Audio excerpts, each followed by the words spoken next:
They want to impeach Trump. They want to censure Cruz. They want to expel other congressmen and senators. They want to silence us, deplatform us. What is the left's endgame? Sponsored by MyPillow.com, this is the Dinesh D'Souza podcast.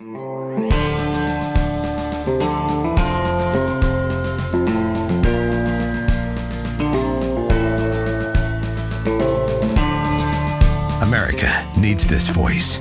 The times are crazy. In a time of confusion, division, and lies, we need a brave voice of reason, understanding, and truth. This is the Dinesh D'Souza podcast. Hi, I'm Dinesh D'Souza, and as we watch these eerie developments all around us, the intemperate rhetoric, the impeachment train rolling forward, I believe the articles of impeachment will be put on the floor tomorrow, Wednesday.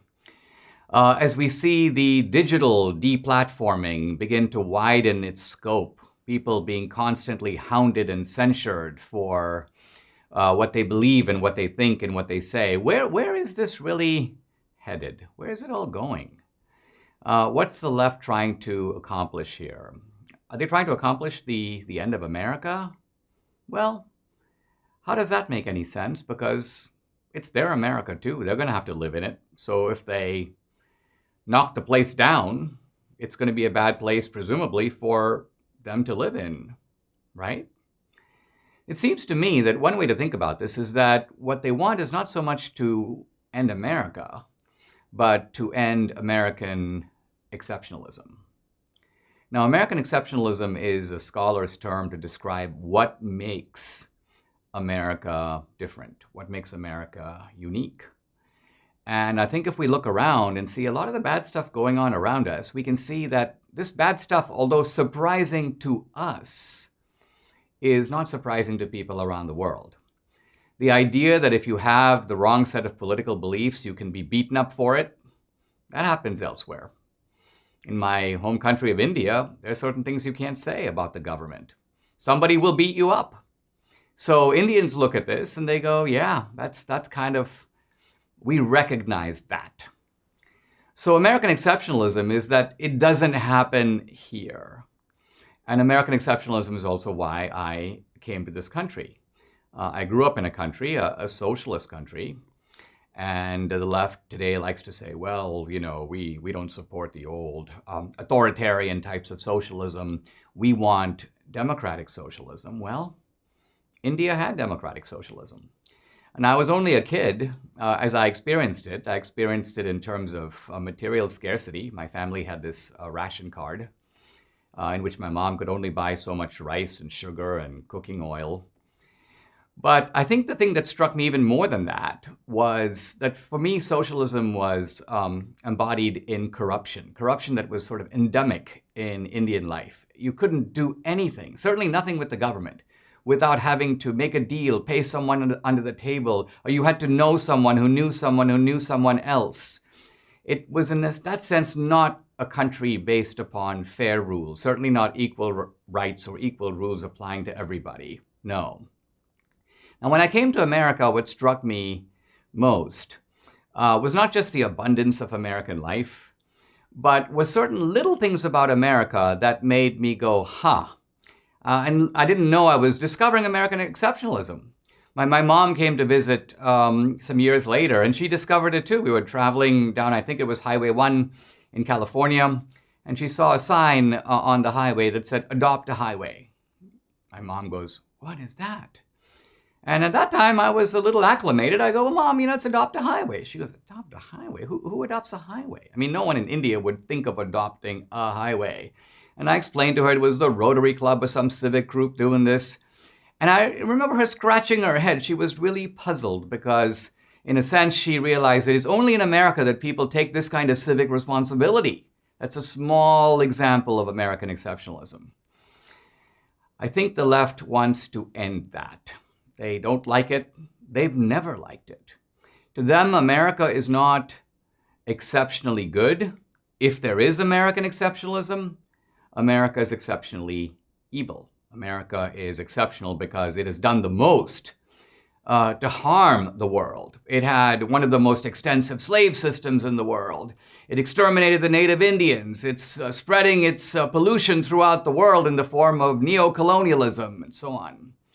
So for the left, to end American exceptionalism is to end this empire, you might say, of exploitation and evil. And the left wants to create a different America, one that would be unrecognizable to many of us, and one that would dissolve many of the things that we like most about America.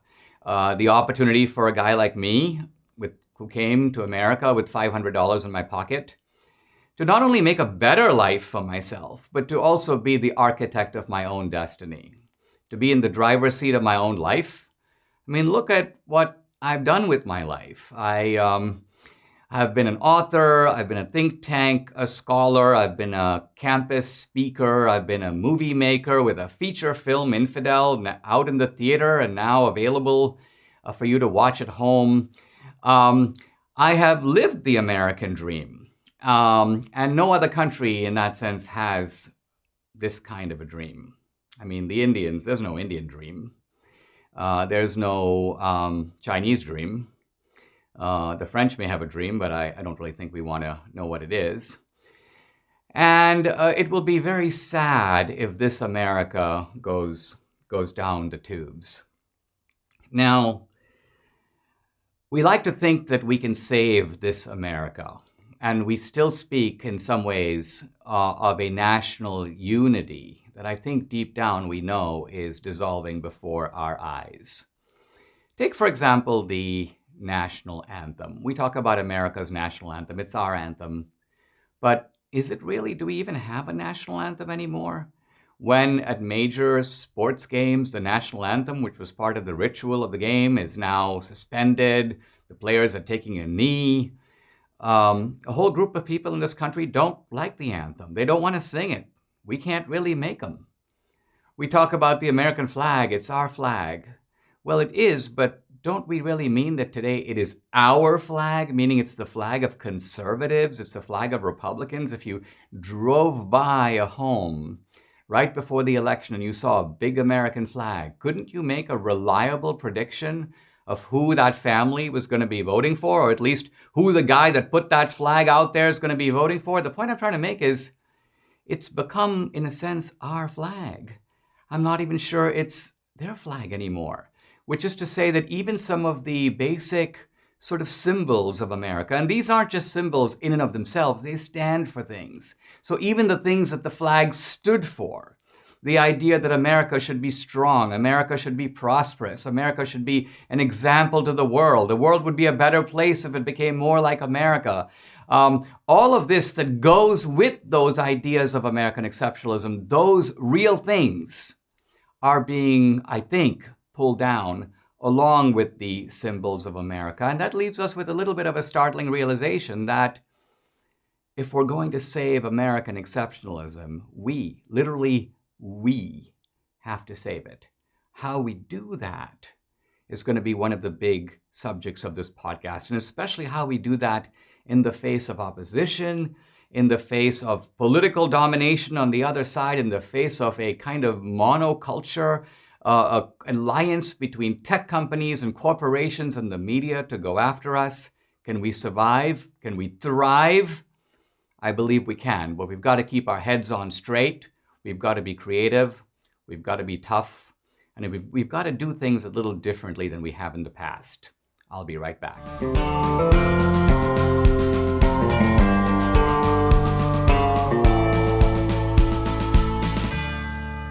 I want to talk to you about MyPillow and how this has literally changed my life. These pillows are amazing. They won't go flat. You can wash them as often as you want, and they're made in the USA.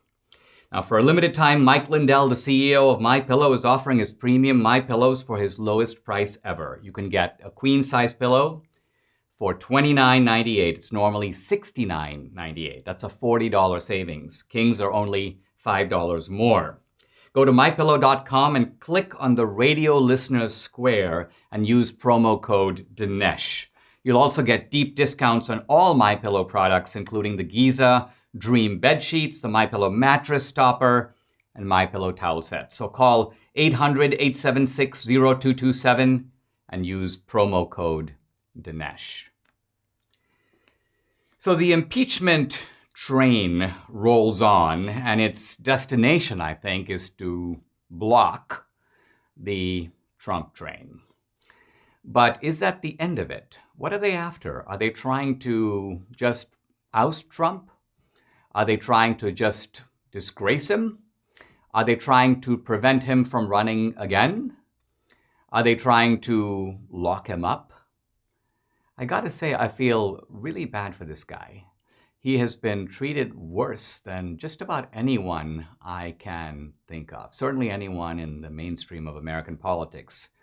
And what makes this even more tragic to me is here's a guy who was once celebrated, venerated, an icon of popular culture. So what changed? Well, really what changed is that Trump became a Republican. What changed is that Trump took on, if you will, the MAGA cause. What Trump did was he took on the establishment. And suddenly, this cultural hero became a villain. It's almost like, in a weird way, what happened to OJ, except OJ actually committed a murder. So OJ lost his reputation. But that's the analogy that jumps to my mind when I think of Trump. He literally went overnight from being the great guy to being public enemy number one as far as the left is concerned. And impeachment ultimately, I think, is about driving a stake into Trump, and perhaps this is something we'll discuss more, Trumpism. What is Trumpism? What's this Trumpism that they want to get rid of? What is their end game? Now, impeachment goes to the House tomorrow.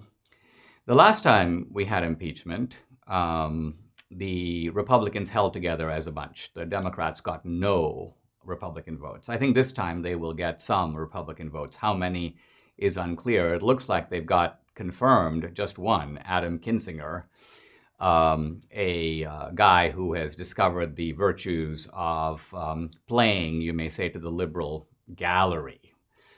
Suddenly, positive profiles of him begin to appear in all kinds of places, and he's clearly enjoying this attention. The question in the Senate, if it goes to the Senate, there's an issue of timing here. It may not really even get there, or certainly may not even get there before the Biden inauguration. But knowing who these people are, they don't really want to stop. Their talk of unity is hollow. What they really mean is they want us to unify. They want the whole country to unify against Trump. So the unity is based upon creating a villain and then mobilizing against that villain and what that villain represents. This impeachment, to me, is dumber even than the first one. So we've gone from stupid impeachment to stupider impeachment, or as my wife Debbie likes to say, el stupido, or estupido. I think that's the phrase. The first impeachment was about Trump making a phone call, a benign phone call, a phone call essentially saying, hey, have you guys thought of looking into this Biden corruption? And of course, the Democrats all screamed in unison, what corruption? There's nothing there. There's nothing even to look at. Why even raise the subject? This is treason. You're going after your political opponent. Well, what exactly were the Bidens doing in Ukraine? What was Hunter Biden up to? How did he get on the board of that company? Here's a short clip from the movie Trump Card that talks about this. Was there a Biden family racket in Ukraine? Oh, absolutely. Go back to 2014. Barack Obama says, I want Joe Biden to be the point person for policy towards Ukraine, which means all aid dollars. Within 3 weeks of that appointment, a Ukrainian energy company called Burisma starts writing checks to the vice president's son. They were $83,333 a month, paid twice, because both Hunter Biden and his business partners are on the board of directors, and that amounts to $1 million each per year. These payments started in the spring of 2014 and continued for almost 5 years. And these 300-page documents show that's the amount that they were paid consistently every month. Now, there was a Ukrainian prosecutor looking into all this. What happened to him? We have a tape of Joe Biden bragging about how he gets Mr. Shokin fired. We're not going to give you the $1 billion. They said, you have no authority. You're not the president. The president said. I said, call him. I said, I'm telling you, you're not getting the $1 billion. I said, you're not getting the $1 billion. I'm going to be leaving here. And I think it was, 6 hours? I said, I'm leaving in 6 hours. If the prosecutor's not fired, you're not getting the money. Oh, son of a bitch. Got fired. So that's just the tip of the iceberg, because this wasn't a Hunter Biden racket. It was a Joe Biden racket. This is, by the way, why the tech moguls all came together in the media not to cover this. It was really about Joe Biden, because Joe Biden had something to sell. Hunter Biden didn't. Neither did James Biden or Frank Biden, two of the Biden brothers. But all of these guys were bagmen for Joe, traveling around the world. By the way, not just to Ukraine. They went to China. They made trips to Costa Rica, South America. They were collecting money left and right. This is, by the way, how the Bidens became multimillionaires, multiple homes, domestic staff. You can't afford this on a government salary. So the left wanted to suppress Trump from bringing this up, this corruption that is now so unseemly on the left. And these are people who claim to be coming to Washington to do good. Well, they might come to do good, but they stay to do very well for themselves. Let's turn to the second impeachment. This one, it's even dumber, because it's all based on this idea that Trump incited this insurgency, this attempted coup, this sort of forced occupation of the Capitol. And my question is, where's the videotape? If Trump incited them, it would have to have been at his speech at the rally. And why isn't CNN playing the clips? Now it is up to Congress to confront this egregious assault on our democracy. And after this, we're going to walk down, and I'll be there with you. We're going to walk down. We're going to walk down anyone you want, but I think right here, we're going to walk down to the Capitol. And we're going to cheer on our brave senators and congressmen and women. And we're probably not going to be cheering so much for some of them, because you'll never take back our country with weakness. You have to show strength, and you have to be strong. We have come to demand that Congress do the right thing and only count the electors who have been lawfully slated. Lawfully slated. I know that everyone here will soon be marching over to the Capitol building to peacefully and patriotically make your voices heard. Today we will see whether Republicans stand strong for integrity of our elections, but whether or not they stand strong for our country. Why? Because Trump didn't say anything that comes close to meeting the definition of incitement. In fact, he said the exact opposite. He talked about people, quote, peacefully and patriotically marching on the Capitol. There's a deeper question here, and that is the question of timing. Trump was speaking, and the incursion on the Capitol, inexcusable, by the way, but nevertheless, began before Trump finished his speech. This is critical. This is critical because it means that Trump didn't incite them to do it. They planned to do it, or they were going to do it anyway. It was something that they pushed ahead with, and they were about it even before Trump had completed his remarks. Now, the scholar Jonathan Turley talks about what incitement means in a legal sense. It's kind of a legal term, so let's look at what it means. This is the Brandenburg versus Ohio case of 1969, which defines it very clearly. It is speech, quote, directed to inciting or producing imminent lawless action and is likely to incite or produce such action. So it isn't just that you say something, whatever, my name is Dinesh, and someone goes and storms the Capitol. So the speech has to be inciting the action. And second, it has to be likely to produce that result. Now, where's the proof that Trump did any of that? There is none. So what you have here, I think, is a show trial. It's a show trial that is intended to bring out, under the excuse of incitement, all this pent-up frustration and hatred of Trump that has been marinating for years, but has, in a sense, not found its outlet. And now, cruelly, viciously, and I would say in a fundamental way, undemocratically. I mean undemocratically here in the sense that this is a perversion of what the constitutional process of impeachment really means. It is finding its nasty outlet on the floors of Congress. We'll be right back.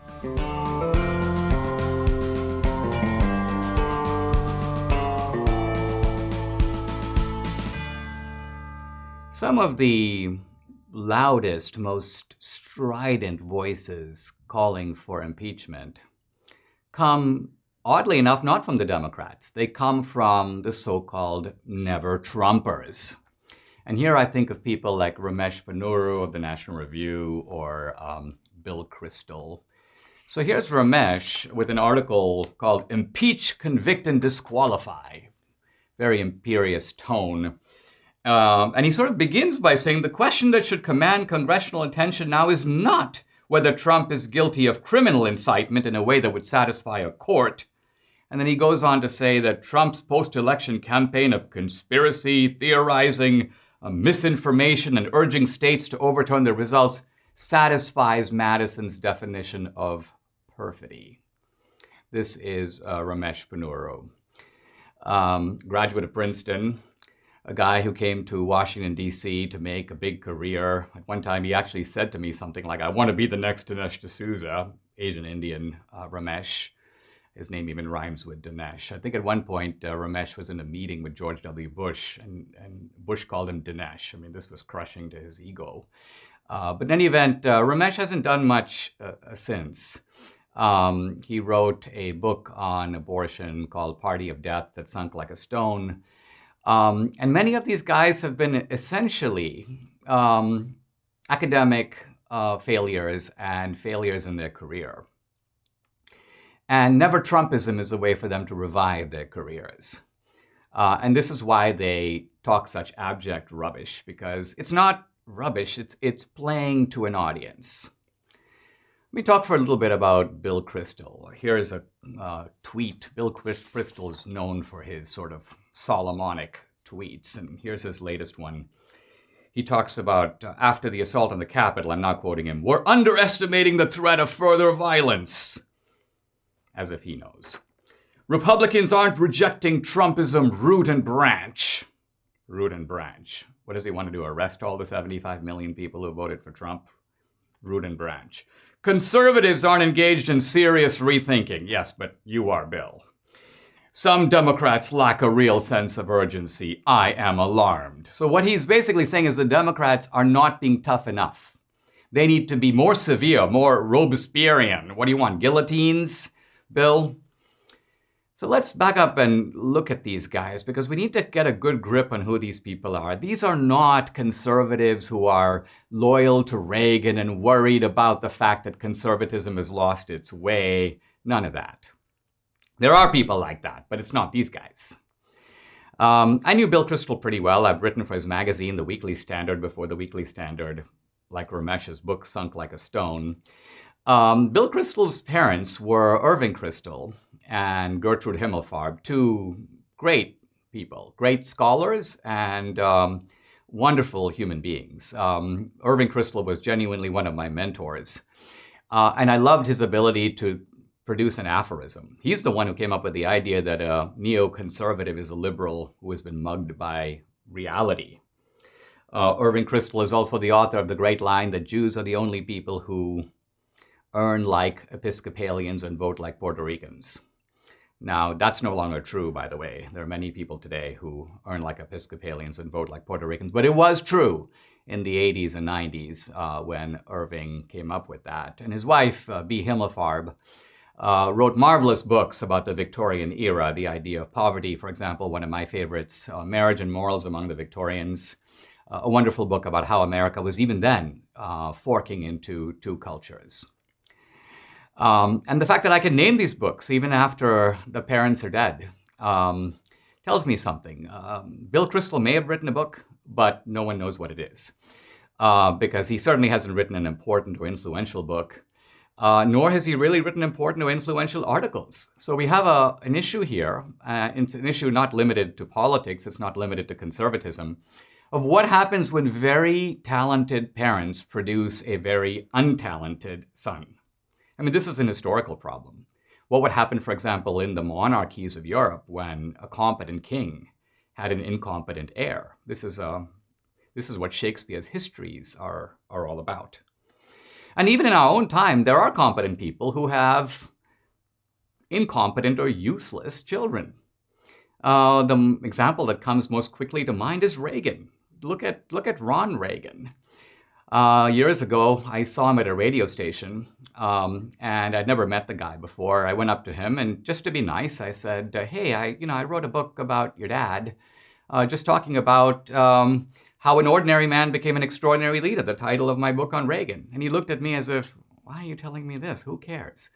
In other words, his contempt, not for me, because he didn't know me, but his contempt for the legacy of his own father, are just disgraceful. But this is Ron Reagan, and this really is Bill Kristol. So Bill Kristol comes to Washington, and what do you do when you don't have any talent, but you want to be worthy of your talented parents? Well, the answer is you have to pretend to something. You've got to sort of feign talent you don't have. And Bill Kristol became sort of the master of that. He became the master, I would say, of unflappability. Whenever you said something to him, however surprising, he pretended to be unsurprised. And so, for example, you talk about, they're trying to impeach Reagan. Oh, yeah, well, of course, I saw that coming. That's Bill. If you went to Bill and said, 9/11, oh, yeah, of course, the Muslims, they've been doing this since the 7th century. So this is Bill. He doesn't know what's coming, but when it comes, he sort of pretends like he was there all along on this subject. Hey, Bill, World War III is starting. Oh, yeah, of course, I saw it coming. It's bound to happen. So this is really Bill Kristol. And once people on the right figured this out, they began to realize this guy has nothing to offer except this pseudo-sophistication. But Bill is a little bit like Commodus in the movie The Gladiator. He doesn't have wisdom, he doesn't have virtue, but what he does have is a certain kind of low cunning. And he figured out that although he is useless on the right, he's useful to the left. Why? Because what if a conservative, or at least a careerist pretending to be a conservative, what if that kind of guy sells his services to the left? What if Bill Kristol goes to people like George Soros and goes, listen, it's one thing if the left bashes Republicans, but what if I, who have been on the Republican side for a long, what if I do it? What's that worth to you? I think this is the key to understanding the never-Trumper phenomenon. These are Steve Schmidt, all these characters. None of them were really that important on the right, but they have found extremely profitable niches on the left. And they have to keep themselves useful by being, in a sense, more Robespierrean than Robespierre himself. Why? Because at the end of the day, once the left gets rid of Trump and once they get rid of the Trumpsters, the automatic next step will be to get rid of these losers. We'll be right back.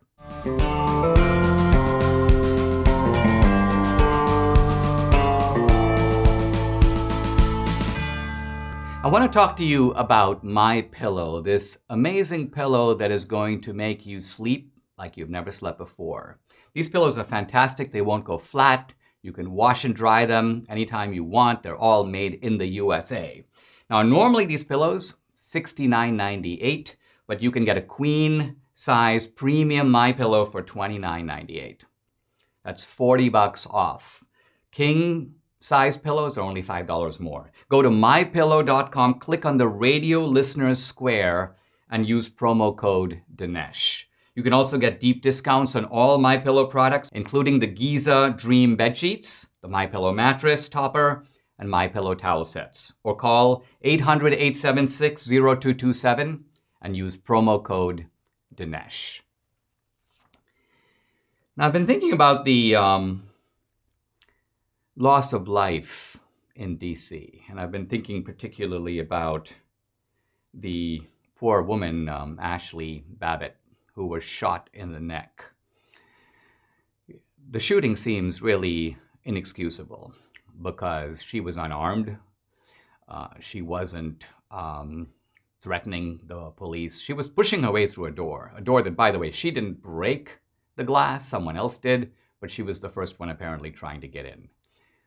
I certainly agree that it was reckless of her to do this, and I think as a veteran, she should have known that the Capitol is heavily guarded. This is something that you should not do. But just because she was reckless doesn't mean that she deserved to be shot.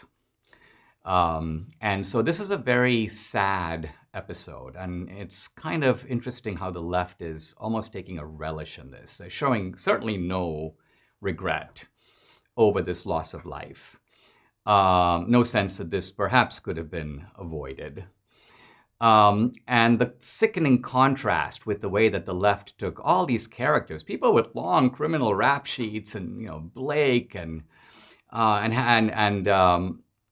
George Floyd, and they had all these funerals and gold caskets. I mean, now, I saw a very poignant video in which a young woman who had been maced during this Capitol Hill incursion. This young woman was flustered afterward, and she was talking about the experience, and she goes, "I'm so distraught." And someone asked her, they said, "Well, why did you do it? What were you thinking?" And she goes, I thought it was 1776. And that phrase struck me because I think that is that tells you that you got people who think that they were doing revolution. This term, it's 1776, was all over social media.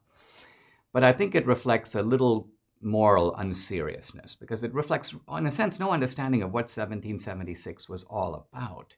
1776 was about a military general, George Washington, who had a lot of military experience.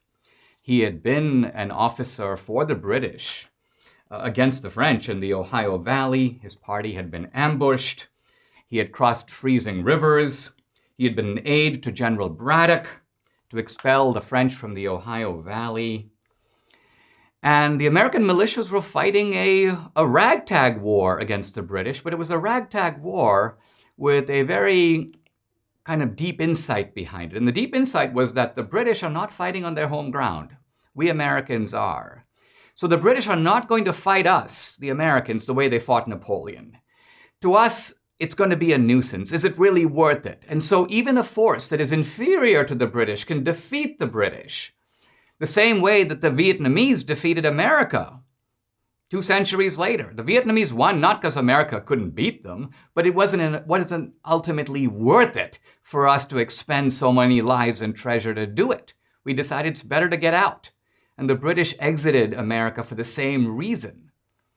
But Washington had to fight. He had faced mutiny from his own soldiers.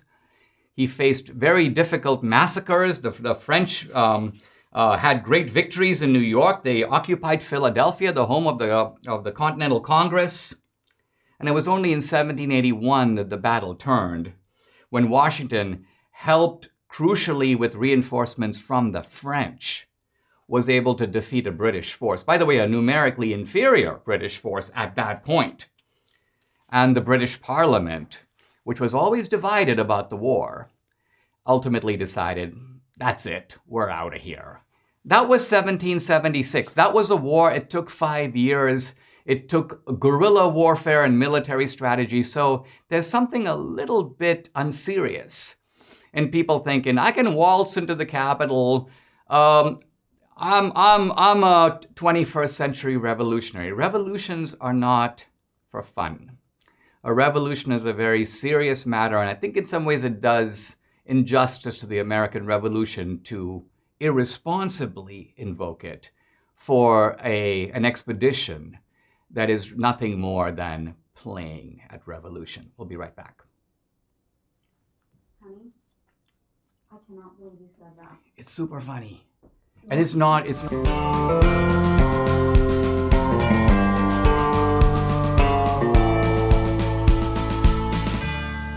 I want to address the situation as it is developing at Parler, a very important platform, a real alternative to Twitter, a platform that was growing very fast. In fact, it was the number one, the fastest growing app.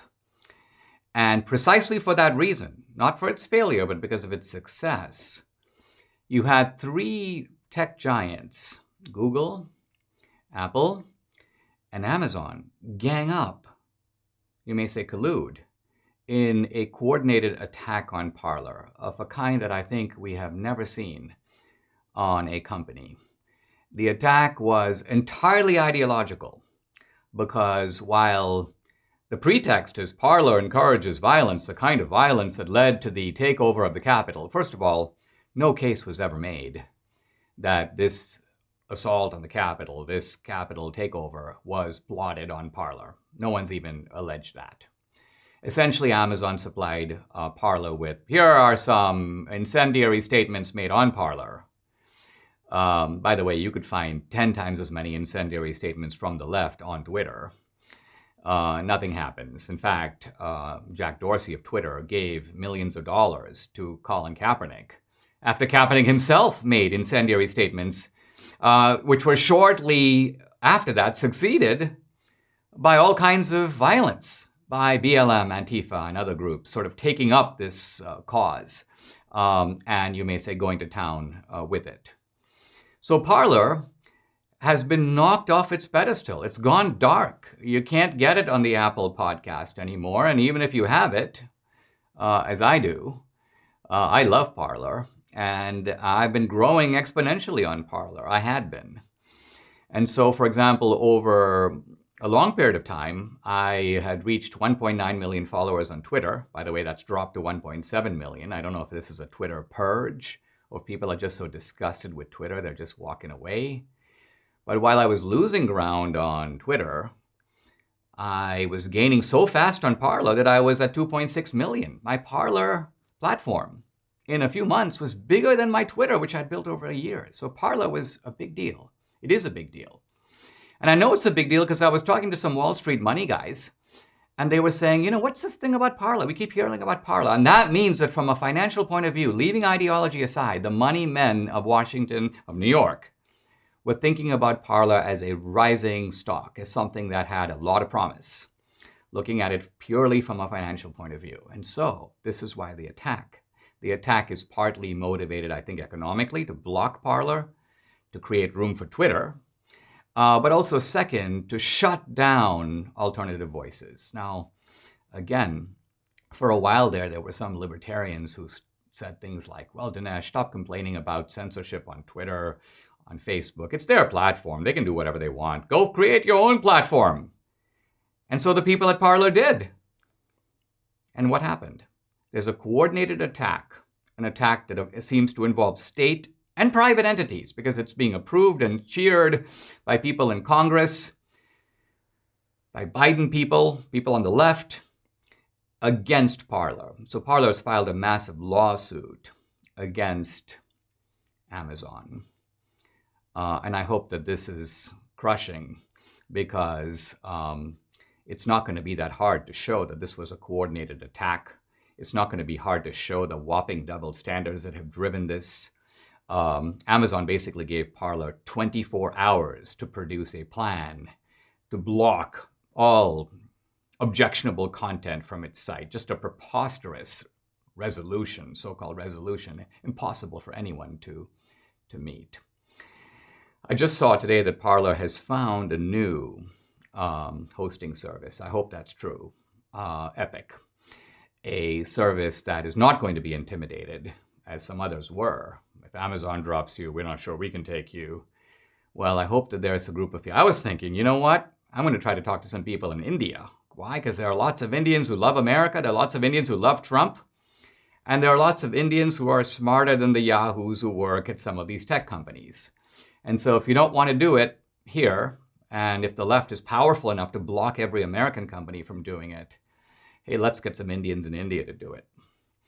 But maybe Parler has found a solution. I certainly hope so. I think what worries me here, and Parler is kind of the opening door to this, is the left's attempt to sort of try to use all the weapons of technology. So you can't go to Parler and post there.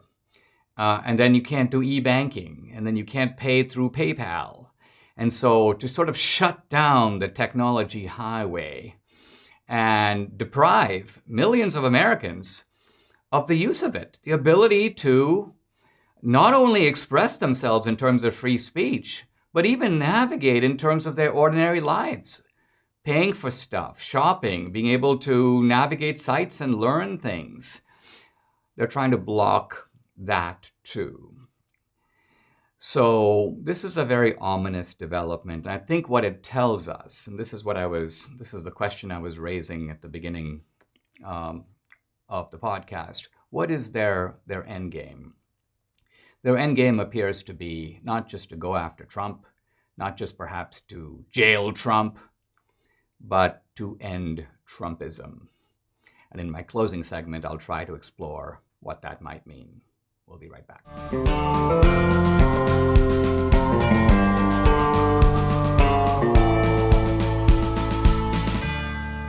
I'm Dinesh D'Souza, and this is the Dinesh D'Souza podcast. If you like what you're hearing, follow me on social media. I'm at Dinesh D'Souza on Twitter. Follow me on Facebook.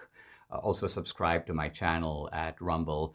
And also subscribe on the Apple podcast. And please leave me a 5-star review if you like what you hear. Now, I want to talk about where this is going. What is the left's end game?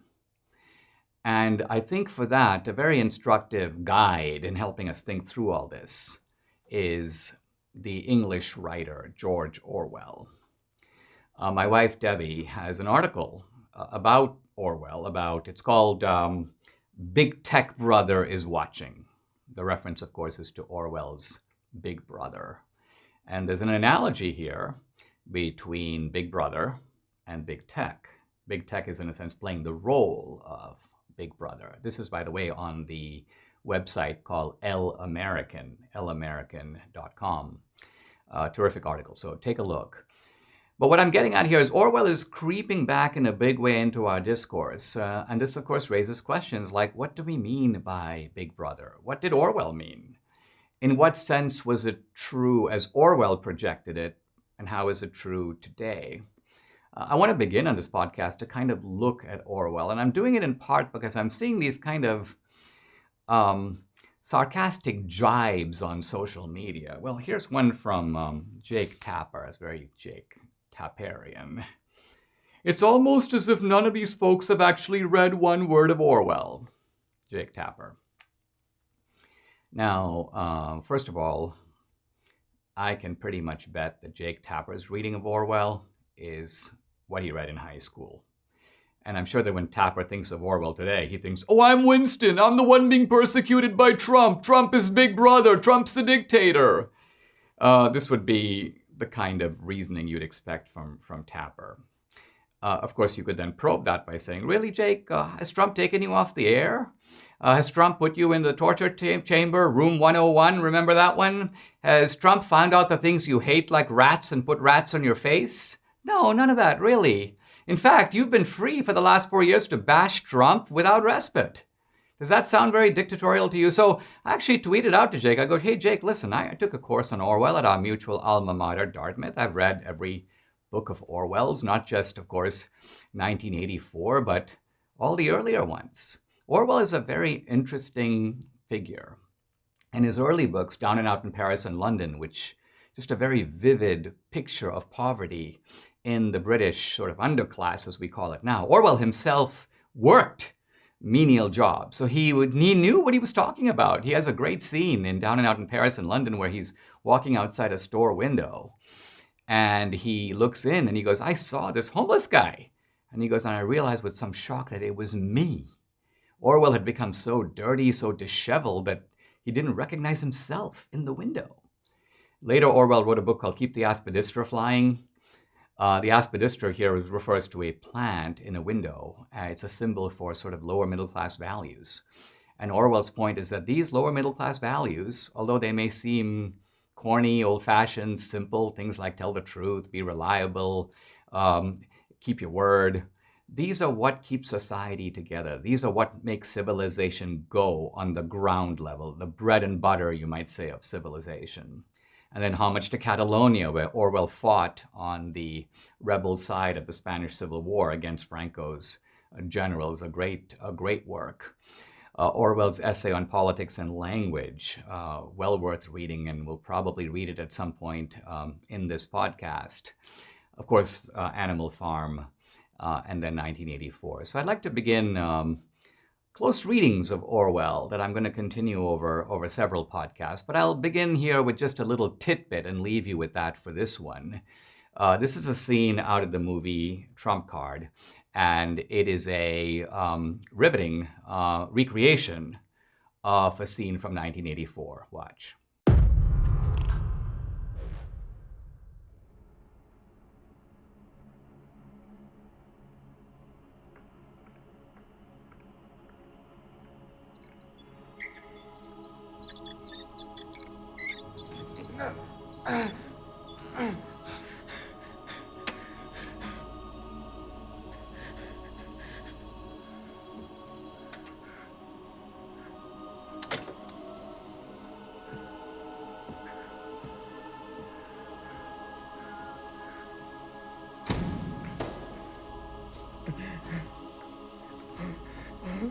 Look, I've confessed I'm a religious believer. Admirer of capitalism. A sexual pervert. What more do you want? Don't worry, Winston. You're in my keeping. For 7 years, I've watched over you. Now the turning point has come. I shall save you. I shall make you perfect.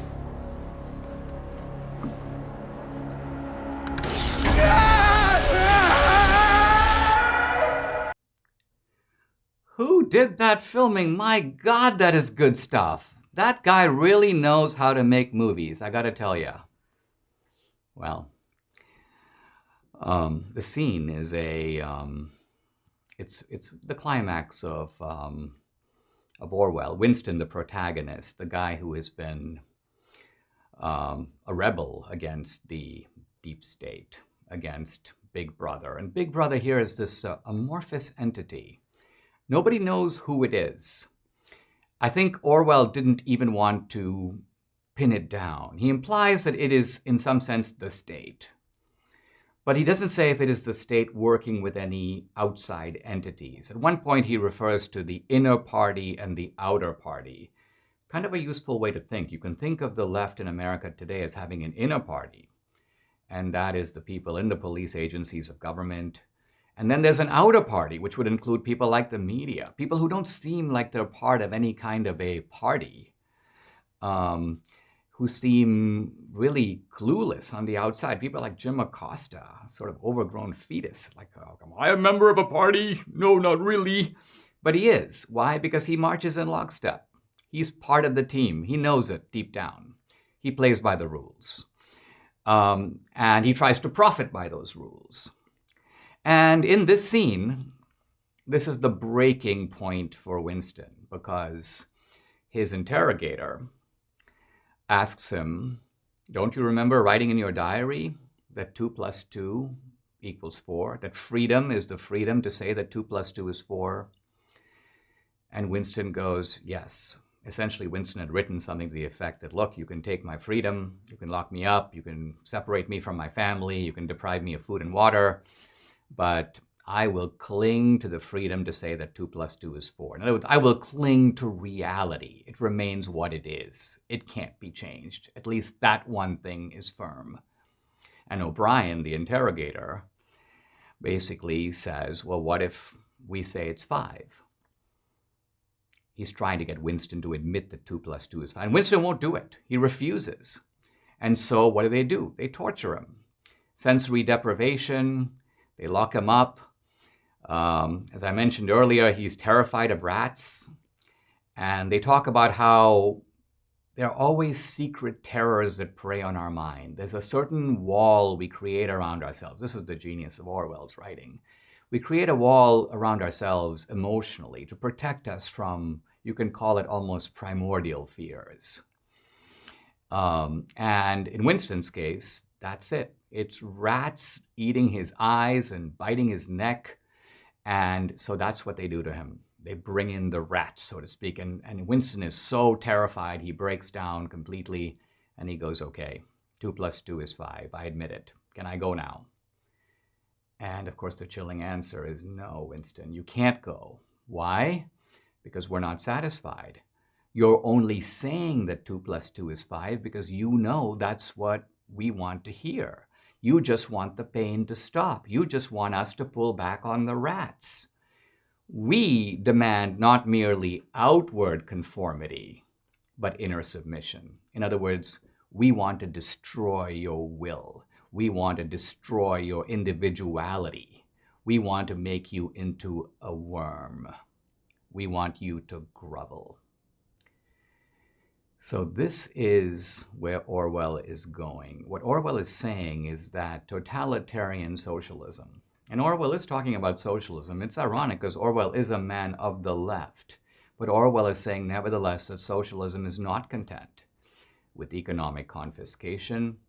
It's not content with censorship. In the end, it wants to destroy all opposition, and it wants to destroy the idea of the individual himself. Why? Because as long as there is an inner fortress, an inner mind that can resist this, think of the great line from Milton's Paradise Lost, a line uttered actually by Satan, who conquers by force hath conquered only half his foe, which means that the inner mind is unconquered.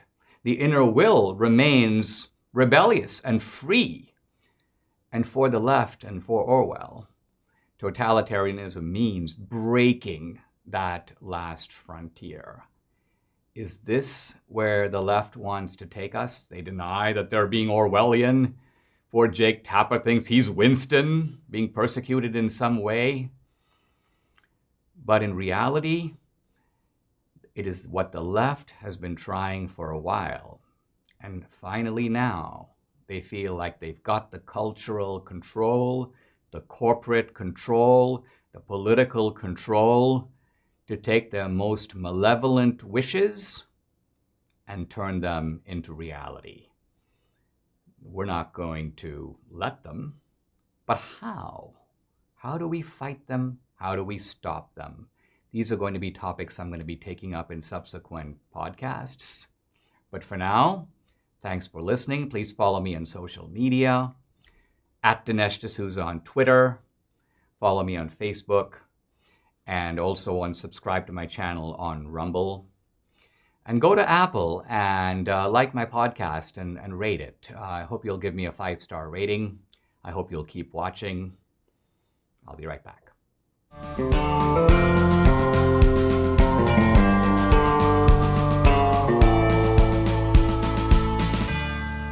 I really enjoyed meeting Mike Lindell, the founder of MyPillow. He's a remarkable guy. When he first met me and Debbie, we sat down across from each other at a restaurant and he spoke for 30 minutes straight. He was a fire hose of anecdotes and information. And the two of us literally just sat there in amazement. And we were, at the end of it, we were like, wow.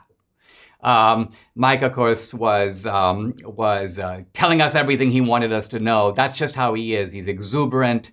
But it's this exuberance and creativity that has produced a great product, MyPillow. And it's a pillow that won't go flat. You can wash it anytime. It's made in the USA. It's really comfortable.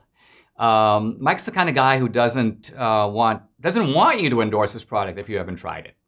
And my wife, Debbie, who's been having trouble sleeping, she's in that period of her life, and she said, okay, well, let me try MyPillow. And then she's been saying day after day, she goes, this pillow is downright amazing. She actually calls him Magic Mike, which perhaps is, given the movie Magic Mike, not the perfect reference, but what she means is this is a magical pillow.